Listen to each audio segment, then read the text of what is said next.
नारायण नारायण नारायण। विषय है भगवान प्रसन्न कैसे होते हैं, भगवान की भक्ति क्या है,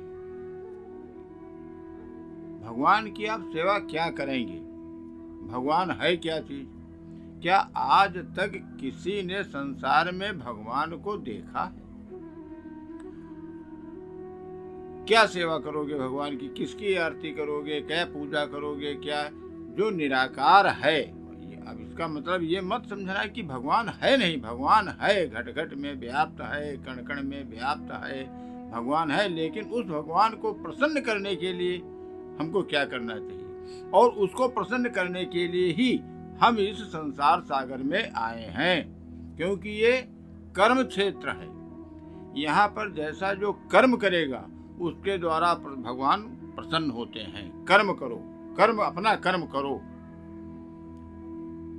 अब भगवान की खोज करना है कि भगवान, विचार करो तुमको इस संसार में लाने वाला कौन है, तुमको इस संसार में पालन करने वाला कौन है। तुम जो आज इतने बड़े घूम रहे हो, बुद्धिमान हो, सब कुछ हो, तुमको बुद्धिमान बनाने वाला कौन है, विचार करो। अगर भगवान को तुमको प्रसन्न करना है तो इस संसार में साक्षात नर जो लक्ष्मी नारायण हैं वो अपने माता पिता हैं। माता पिता से बढ़ करके संसार में कोई भगवान मनुष्य के लिए नहीं है। मानव के लिए सिर्फ भगवान या जितने देवी और देवता सब कुछ अपने माता पिता हैं। जिन्होंने अपने माता पिता को प्रसन्न कर लिया, उनकी सेवा करके उनको प्रसन्न कर लिया, भगवान स्वयं उसके आंगन में दौड़ करके उसके दर्शन करने के लिए आते हैं। ऐसा कर्म करो कि भगवान स्वयं तुमको मिलने के लिए आए। संसार में माता पिता से बढ़ करके कोई नहीं है। इस संसार में जब से तुम चले हो, माता के गर्भ में हो, संसार में तुमको लाने वाली माता है, तुम्हारा पालन करने वाली माता है, तुम्हारी देखभाल करने वाले तुम्हारे माता पिता हैं, और तुमको ज्ञान देने वाले भी माता पिता हैं। इसमें भगवान की कोई भूमिका नहीं है। भगवान तो एक सिर्फ निर्णायक है। आप जैसा कर्म करोगे वैसा फल आपको मिलेगा, बस। इसके आगे भगवान कुछ नहीं करेगा। आप जैसा कर्म करोगे उसी प्रकार, क्योंकि यहाँ पर कर्म प्रधान है। कर्म प्रधान विश्व रचनाखा, जो जस करे सो तस फल चाखा। कर्म। अब आप माता पिता की सेवा का अगर उदाहरण देखना चाहें तो पुंडरीक महाराज को देखिए, पंढरपुर में कितनी सुंदर, आज भी अमर हैं, आज भी अमर हैं। वो अपनी माता पिता की सेवा करते थे, बहुत बड़ी सेवा करते थे। उनके लिए जो भगवान या नारायण या लक्ष्मी नारायण सब अपने माता पिता के अंदर देखते थे। कोई दूसरा संसार में नहीं उनके लिए था। सिर्फ माता पिता की सेवा करते थे। उनको खुश रखने के लिए वो सब कुछ करने के लिए तत्पर रहते थे। अब उनकी धीरे धीरे धीरे धीरे चर्चा पूरे संसार में फैल गई, पुंडरीक की। भगवान को तो मालूम है।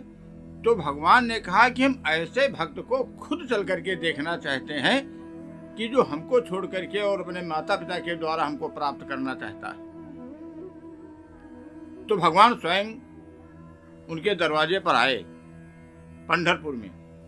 तो पुंडरीक के दरवाजे पर जब आए तो भगवान ने सूचना दी कि भगवान द्वारे पर खड़े हैं, मिलने के लिए आए हैं। और उस वक्त पुंडरीक जी जो थे वो अपने पिताजी की सेवा कर रहे थे, उनके चरण दाब रहे थे। उनका नियम था कि उनके चरण दाबते दाबते जब पिताजी बिल्कुल सो जाते थे तब वो विश्राम करते थे। जब तक जागते थे तब तक उनके पैर ही दबाते रहते थे, उनकी सेवा ही करते रहते थे।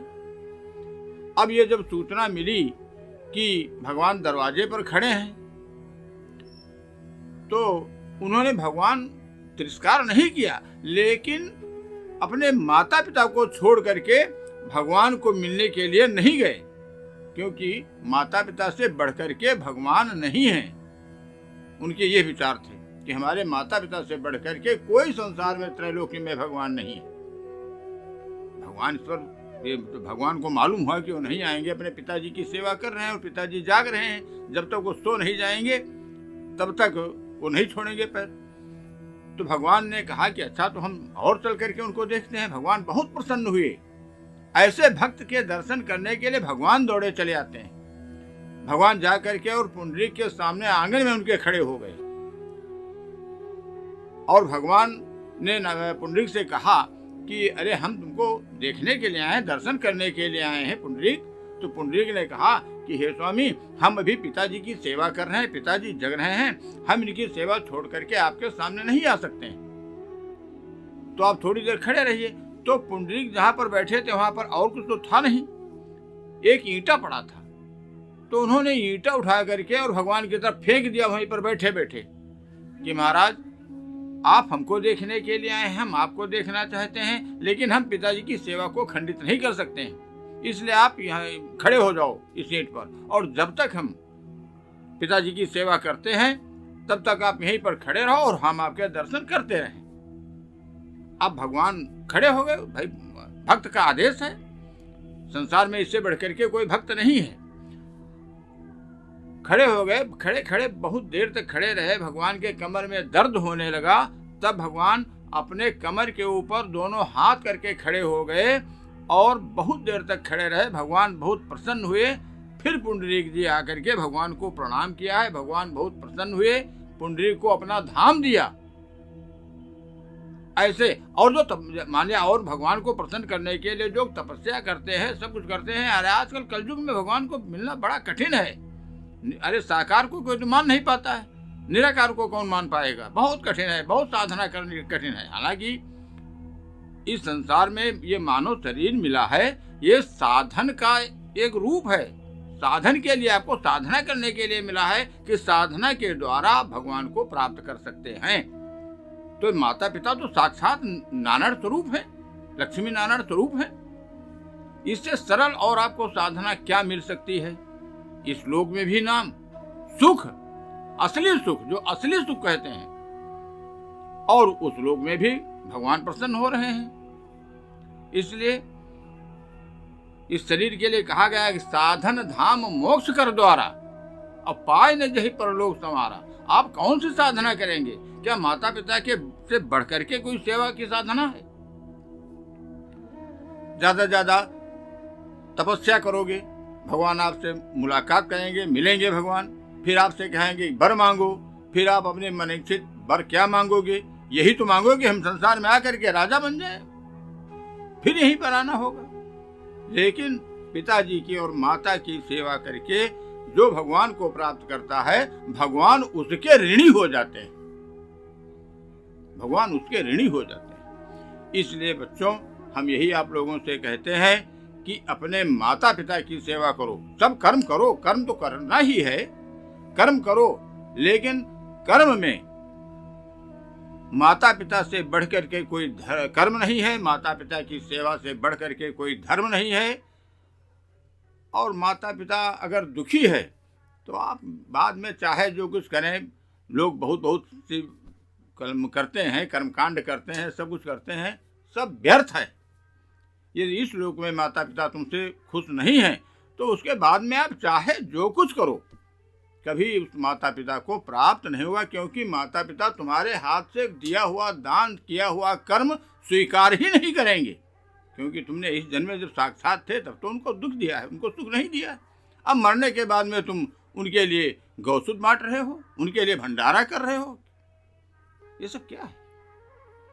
तो भैया, और माता पिता, अरे माता पिता तो जैसे आप प्रार्थना करते हैं, कहते हैं तुम्हें व माता, भगवान से कहते हैं, लेकिन भगवान भी माता नहीं हो सकता है, माता के समान कहा गया है। तुम्हें व माता च पिता तुम्हें व बंधु सखा तुम्हें व विद्या द्रविणी तुम्हें व, तुम्हें सर्वम मम देव देवा। लेकिन माता पिता से बढ़कर के भगवान नहीं है, माता पिता के समान हो सकते हैं। यहां पर समानता की बात कही गई, न कि यह कहा गया है कि तुम ही हमारे माता हो, तुम ही हमारे पिता हो। अगर वही तुम्हारे माता पिता हैं तो इस संसार में तुमको लाने वाला कौन है, तुम्हारा पालन करने वाला कौन है? तो असली माता पिता ये हैं कि असली माता पिता वो हैं, वो एक निर्णायक हैं, जज। जैसा कर्म करोगे वैसा आपको निर्णय में लिख देंगे। रामायण में लिखा है कि होई है सोई जो राम रच राखा, को कर तर्क बढ़ावे शाखा। अरे इसके आगे कुछ और पढ़ो, उसके आगे तो यही है, कर्म प्रधान विश्व रच राखा। जो आपने कर्म किया है वही तो लिखा गया है, दूसरा कोई लिखने वाला नहीं है। आपके कर्म ही उसमें लिखे हैं और जन्म लेने पर उसी प्रकार का आपका स्वभाव बन जाता है, वही कर्म करवाता है, वही सबको वही सजा आपको मिलती है। जैसा कर्म करोगे वैसा फल मिलेगा। इसलिए हे भाइयों, माता पिता से बढ़ करके जब तक इस संसार में रहो, माता पिता से बढ़ करके संसार में न तो गुरु है, न भगवान है, न कोई नारायण है, न कुछ है। पहले माता पिता, फिर इसके बाद में अन्य। जय श्री राम।